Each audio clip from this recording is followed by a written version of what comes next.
சீரோமடா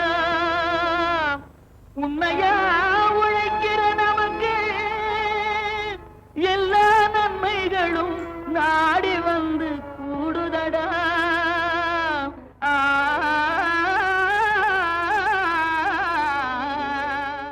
மன்னார் வளைகுடாவின் கீழ்ப்பகுதியில் இந்திய பெருங்கடலின் வாஞ்சியுடன் வளரும் கடல் பகுதி மணப்பாடு எனும் அழகிய மீனவர் கிராமம்.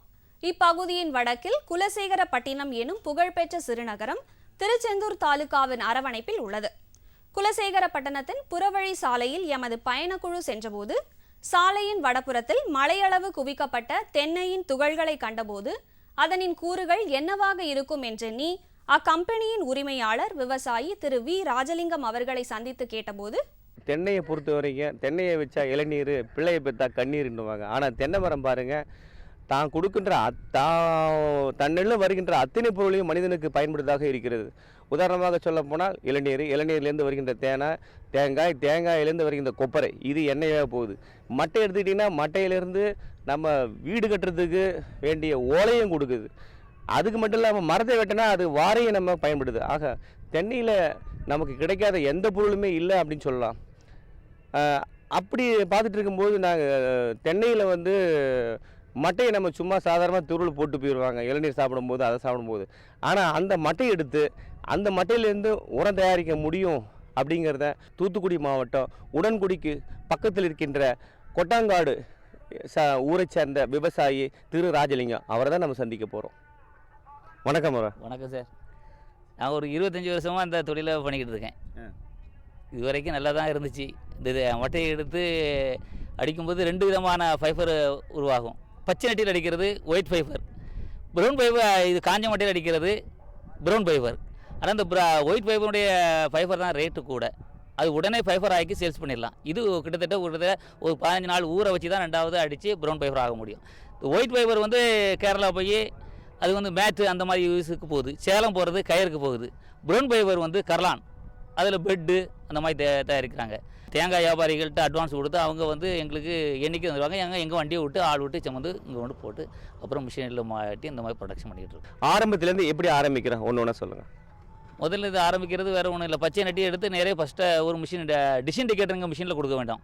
அது ஃபஸ்ட்டு அடித்து வந்தோடனே வாட்ரு ஸ்ப்ரே பண்ணி அதை டெக்காடிகேட்டரில் கொடுக்கணும். டெக்காடிகேட்டர் வந்துன்னா டேரெக்டாக ஃபைபர் தான்.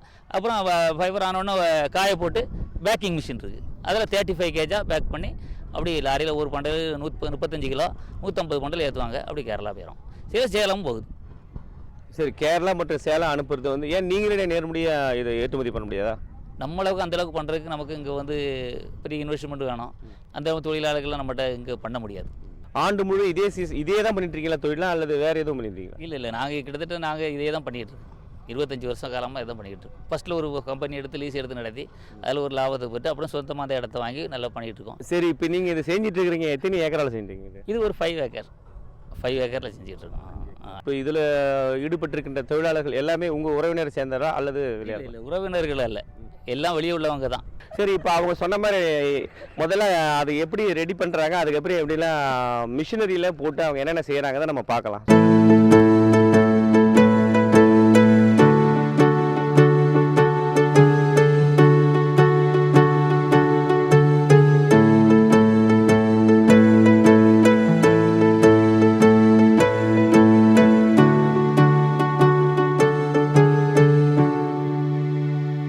இது முதற்படியாக இந்த நெட்டியை இந்த கன்வேயரில் போட்டால் அப்படி நிறைய டிஸ்னிகேட்டர் இங்கே மிஷினில் போய் விழுது. அப்புறமா அடித்து இந்த வருது. இதை லேச தண்ணி வாட்டர் ஸ்ப்ரே பண்ணி அப்புறம் இந்த மிஷின் பேர் டெக்காடிகேட்டர். இது ஒன்றா ஃபைபராக வெளியே வந்துடுது. வேஸ்ட்டு அந்த இருக்கலாம் அப்படியே அந்த பக்கத்தில் போய் விழுந்துருது.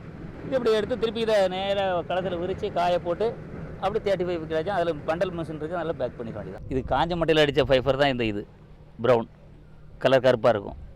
ஒயிட் மட்டையில் அடிக்கிற ஃபைபர் வெள்ளையாக இருக்கும். இது காஞ்ச மட்டையில் அடித்த ப்ரௌன் ஃபைபர். இது பச்சை மட்டையில் அடித்த ஃபைபர். இது வெள்ளை கலராக இருக்கும். இதான் ரேட் அதிகம். இது அந்த எடை போட்டு அந்த பேக்கிங் மிஷினில் போட்டு பேக் பண்ணுறது. ஒரு பண்டலுக்கு 35 கேஜி 35 கிலோ வெயிட் போட்டு இந்த மிஷினில் போட்டு பேக் பண்ணிட வேண்டியது. பச்சை மட்டையில் அடித்த தும்பை பேக் பண்ணி ரூமுக்குள்ளே வச்சுடுவோம். ஏன்னா அது வெளியே வச்சா கலர் மாறி போகும். ஆனால் அந்த காஞ்ச மட்டையில் அடித்த ஃபைபரை பேக் பண்ணி சும்மா வெளியே அடிக்க வச்சு. பச்சை மட்டை ஃபைபர் கேரளாவுக்கு இந்த மேட்ரு சேலத்துக்கு கயருக்கு போகுது. இந்த காஞ்ச மட்டை இது வந்து அடித்த ப்ரௌன் பேப்பர் வந்து கரலானுக்கு இது பெட் தயாரிக்கிறது போகுது. சில இது அந்த கயிறு இதில் உள்ள வேஸ்ட்டு, இந்த வேஸ்ட்டை ஒரு கம்பெனிக்காரங்க வந்து அள்ளி அவங்க கொண்டு போய் பல ப்ராசஸ் பண்ணி அதை எக்ஸ்போர்ட் பண்ணுறாங்க. அக்ரிகல்ச்சர் யூஸுக்கு சில மணல் இல்லாத பிரதேசத்துக்கு இதை உரமாக பயன்படுத்தி விவசாயத்துக்காக பயன்படுத்துகிறாங்க. எங்களுக்கு லோடுக்கு இவ்வளோனி ஒரு ரேட் போட்டு தராங்க. கால்நடைகளோட சிறுநீர், சாணம் மற்றும் பால் பொருட்கள் சேர்த்து பயன்படுத்தப்படுவது தான் பஞ்சகவ்யம். இந்த பஞ்சகவ்யத்தை தாவரங்கள் மேலே தெளிக்கும் போது இது பூச்சிக்கொல்லியாகவும் மற்றும் இது உரமாகவும் பயன்படுத்தப்படுகிறது. அது மட்டும் இல்லாமல் இதை கரும்பு மற்றும் நெல் இவற்றின் மேலே தெளிக்கும் போது இது அதிக மகசூல் பெற வழிவகை செய்கிறது. இப்போ நெல் சாகுபடியில் பஞ்சகவ்யத்தின் பயன்பாடு குறித்து கிருஷ்ணகிரி மாவட்டம் பையூர் மண்டல ஆராய்ச்சி நிலையத்தின் பயிர் இனப்பெருக்கம் மற்றும் மரபியல் துறையின் உதவி பேராசிரியர் முனைவர் எம். தண்டபாணி அவர்கள் தரும் தகவல்களை காணலாம்.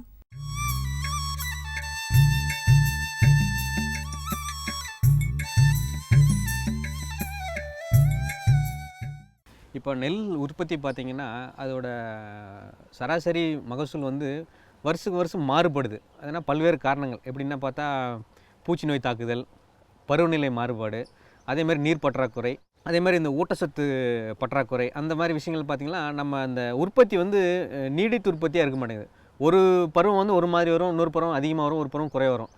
அதெல்லாம் நம்ம தவிர்க்கிறதுக்கு என்ன பண்ணலான்னா ஒருங்கிணைந்த ஊட்டச்சத்து நிர்வாகம் பயன்படுத்த ஒரு முறை. அதில் வந்து நம்ம நெல்லில் வந்து பஞ்சகவ்யாவை பயன்படுத்தினா என்னென்ன நன்மைகள் ஏற்படுன்றதை பற்றி நம்ம இப்போ வந்து பார்க்கலாங்க.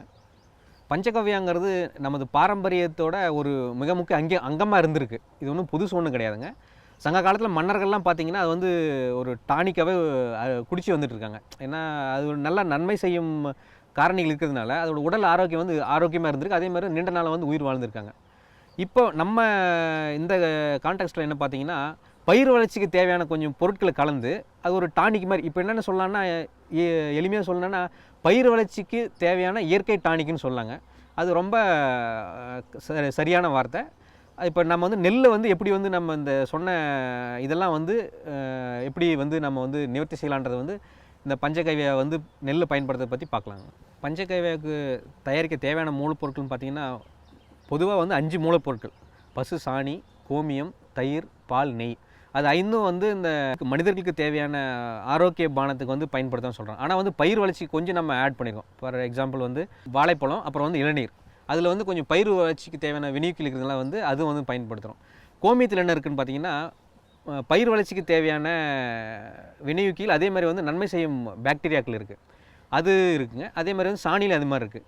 அது எல்லாமே கலந்து செஞ்சு நம்ம வந்து பயன்படுத்தலாம். ஃபஸ்ட்டு வந்து 5 கிலோ பசு சாணிங்க, அது வந்து நம்ம 1 லிட்டர் நெய் வந்து கலந்துக்கணும். இப்போ வந்து இந்த கலவையை நல்லா கலக்கிட்டு ஈ மற்றும் கொசு மாதிரி பூச்சிகள் வந்து புகாமல் அது உள்ளே போகாமல் இருக்க மாதிரி ஒரு துணி வச்சு கட்டிக்கணும். இதை கட்டிட்டு 3 நாட்கள் வந்து இதை வந்து ஒரு டிஸ்டர்ப் செய்யக்கூடாது. டிஸ்டர்ப் செய்யாமல் நம்ம வந்து ஒரு இடத்துல சூரிய ஒளிப்பட இடத்துல வந்து இருளில் வச்சிடணும். 2 லிட்டர் இளநீர், 2 லிட்டர் பசும்பால், 2 லிட்டர் புளித்த தயிர், 2 லிட்டர் கோமியம், அப்புறம் வந்து 2 லிட்டர் கல் தேவைப்படும். கல் கிடைக்கலன்னா நம்ம வந்து 1/2 கிலோ வெல்லத்தை வந்து 1.5 லிட்டர் தண்ணியில் கலந்து கரைசலாக பயன்படுத்திக்கலாம். அப்புறம் வந்து 10 பூவன் பழம் நல்லது, மற்ற பழங்கள் பயன்படுத்தக்கூடாது. ஏன்னா பூவன் பழத்தில் வந்து அந்த சர்க்கரை வந்து சத்து வந்து கொஞ்சம் அதிக அளவில் இருக்கும். அதை வந்து நல்லா கலந்துட்டு அப்புறம் 3 நாட்கள் கழித்து வந்து இதுக்குள்ளே கலந்துக்கணுங்க. இப்போ 3 நாள் கழித்து இந்த சாண நெய் இந்த கலவையில் வந்து 2 லிட்டர் பால், 2 லிட்டர் புளித்த தயிர், 2 லிட்டர் கோமியம், 2 லிட்டர் இளநீர், இந்த 2 லிட்டர் வெள்ளை கரைசல் ப்ளஸ் 10 பூவன் பழத்தை வந்து கலக்கணும். ஃபஸ்ட்டு வந்து கோமியம் 2 லிட்டர் கோமியம் வந்து அதிகாலையில் பிடிக்கிற அந்த கோமியத்தை வந்து பிடிக்க வச்சு அதை பயன்படுத்திக்கணும். அடுத்து வந்து பால், 2 லிட்டர் பால், பிறகு 2 லிட்டர் தயிர். தயிர் நல்லா புளிச்சிருந்தால் ரொம்ப நல்லது. புளிக்க வைக்கப்பட்ட தயிர் வந்து பயன்படுத்தலாம். அப்புறம் 2 லிட்டர் இளநீரில் வந்து சைட்டோகைனின் இருக்கிறதுனால வந்து பயிர் வளர்ச்சிக்கு வந்து நல்லாயிருக்கும். அதேமாதிரி வறட்சியை வந்து தாங்கக்கூடிய சக்தி வந்து அது வந்து ஊக்குவிக்கும். பிறகு இந்த 2 லிட்டர் வெள்ளை கரைசல்,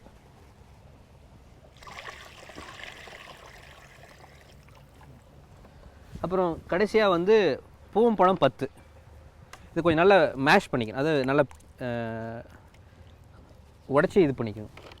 இந்த கலவையை வந்து நல்லா வந்து ஒரு கட்டி மாதிரி இல்லாமல் நல்ல ஒரு நீர்த்த வகையில் வந்து நல்லா வந்து கலக்கணும். கட்டியாக எதுவும் உள்ளே இருக்கக்கூடாதுங்க. அது நம்ம வந்து நல்லா வந்து இதை மாதிரி பிசைகிறதுனால வந்து நல்லா பொடியாகிடும். அதேமாதிரி வந்து நல்ல நீர்த்த கரைசலாக இருக்கணும். அப்போ தான் வந்து நல்லா வந்து நம்ம இந்த நுண்ணுயிர்கள் வந்து நல்லா வளர்கிறதுக்கு நல்லாயிருக்கும். அதேமாதிரி வந்து காற்றோட்டமாக இருக்கும், கலக்கிறதுக்கு வந்து ஈஸியாக இருக்கும். இப்போ வந்து இதை வந்து நம்ம வந்து ஒரு 50 லிட்டர் கொள்ளளவு உள்ள ட்ரம்மில் கலந்துக்கணும். ஏன்னா வந்து காற்றோட்டம் தேவைப்படுது. இப்போ பார்த்தீங்கன்னா இது நல்லா கலந்து விட்டு பண்ணதுனால 75% வந்து நமக்கு வந்து இந்த காற்றோட்டமான இடம் கிடைக்கும், வெற்றிடம் கிடைக்கும். அப்போ வந்து இந்த நுண்ணுயிர் வளர்ச்சிக்கு வந்து நம்ம கலக்கி விடும்போது வந்து பார்த்திங்கன்னா நல்ல வந்து வளர்ச்சி நல்லாயிருக்கும்.